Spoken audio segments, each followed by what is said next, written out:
Now here is an updated video on how to install Colourlab. So I'm using now Catalina, which has a little bit more protection. So I just wanted to make an updated version of really how to best do it.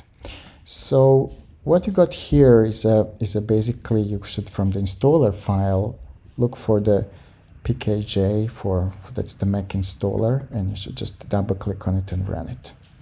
And it's going to tell you, hey, this is not malicious software. So what you have to do is you have to control click or, right mouse click and then say open. And when you do that, now it's going to give you an option to basically open the file. Now basically you have opened it and it says, yes, you want to install, and just keep everything on after you have agreed, of course, to the license, keep everything the way it says. You don't have to change anything. And I'm just going to use my ID and let it install.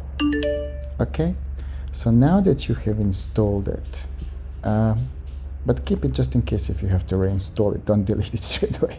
And then basically what you want to do is open your Davinci Resolve.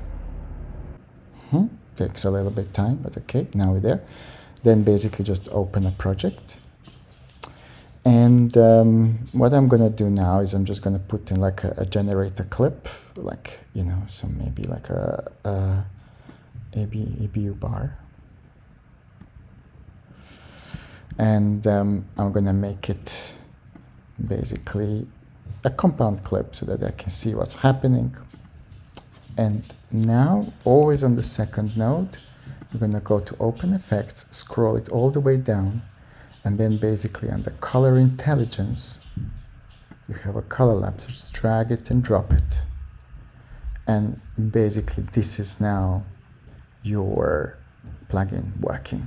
Okay, you can then select here what camera input you want and so on. In further tutorials we're going to learn that. But before you do that, what you need to do is you need to go to Colourlab website and you need to redeem your license code. And that I'm going to now make in my next video. And here is how to install Colourlab on Windows. So basically just go ahead and double click on the .exe installer file, accept the agreement, and just leave it on the standard settings. Colourlab is going to install